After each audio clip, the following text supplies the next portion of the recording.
Assalamualaikum warahmatullahi wabarakatuh. Saya Indah Kusuma Wardani dengan nomor induk mahasiswa 24234. Di sini saya akan sedikit menjelaskan tentang tugas sejarah peradaban Islam, yaitu mind mapping yang telah saya buat tentang tema 3 kerajaan besar Islam.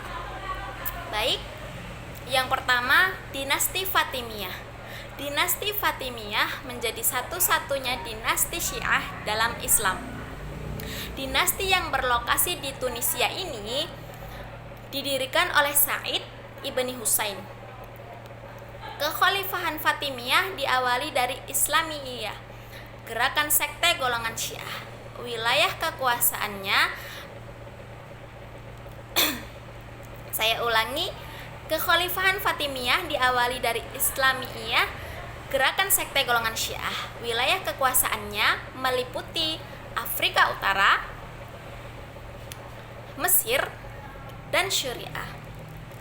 Pada dasarnya, dinasti Fatimiyah didirikan sebagai tandingan Bani Abbasiyah, penguasa dunia muslim yang berpusat di Baghdad. Berdirinya Fatimiyah juga disebabkan oleh konstelasi politik yang terjadi dalam dinasti Abbasiyah. Seperti diketahui, dinasti ini berdiri karena Sa'id ibn Husain, penerus Ibni Maimun. Kemunculannya kala itu merupakan puncak propaganda sekte Islamiyah yang sempat menggeser kekhalifahan Umayyah. Kendati demikian, keberhasilan gerakan ini juga tak lepas dari upaya propaganda Abu Abdullah al-Hudain al-Syi'i. Kesuksesan yang didapatkan oleh al-Syi'i telah mendorong Sa'id untuk meninggalkan markas besar Islamiyah di Salamiyah dan pergi ke Laut Afrika. Ketika masuk penjara karena dinasti Aghlabiyah, Sa'id ditolong oleh Syi'i. Kemudian mereka menghancurkan dinasti Aghlabiyah pada 909. Setelah itu, Sa'id menyatakan dirinya sebagai penguasa dengan julukan Imam Ubaidullah al-Mahdi. Dia juga mengklaim dirinya sebagai keturunan Fatimah lewat Al-Husain dan Ismail. Selanjutnya, ia mengubah sistem pajak dan memperkuat angkatan laut. Puncak keemasan dinasti Fatimiyah terjadi masa kepemimpinan Khalifah Al-Aziz. Kala itu kebudayaan Islam berkembang dengan pesat. Buktinya bisa dilihat dari berdirinya Masjid Al-Azhar yang berfungsi sebagai pusat pengkajian Islam dan ilmu pengetahuan. Kemajuan bidang keilmuan dinasti Fatimiyah juga bisa dibuktikan lewat keberadaan Darul Hikam atau Darul Ilmu yang dibangun oleh Al-Hakim. Kabarnya, bangunan ini dibangun secara khusus untuk propaganda doktrin Syiah. Tak hanya keilmuan, dinasti Fatimiyah juga mencapai kemakmuran di bidang ekonomi. Dinasti tersebut berhasil mengungguli Irak dan daerah lainnya. Selain itu, hubungan perdagangan dengan negara non-Islam juga terjalin dengan sangat baik. Kemundurannya ketika masa pemerintahan Al-Aziz berakhir, dinasti Fatimiyah langsung mengalami kemunduran. Kala itu, Al-Aziz yang meninggal dunia digantikan oleh putranya Abu Ali Al-Mansur Al-Hakim yang masih berusia 11 tahun. Al-Hakim melakukan hal yang kejam.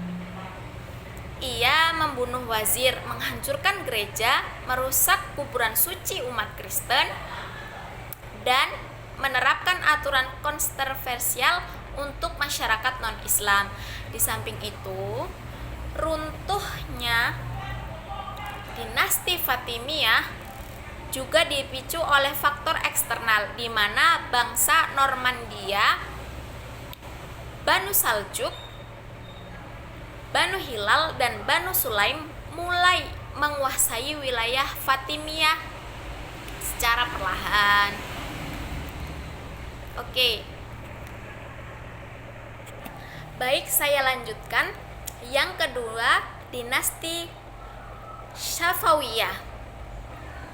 Dinasti Safawiyah, bahasa Persia, silsilah Safawiyah, bahasa Azerbaijan, Safiyah, yaitu salah satu dinasti terpenting dalam sejarah Iran. Dinasti ini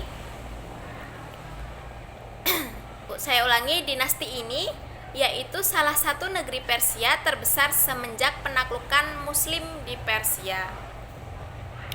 Negeri ini juga menjadikan Islam Syiah sebagai agama resmi,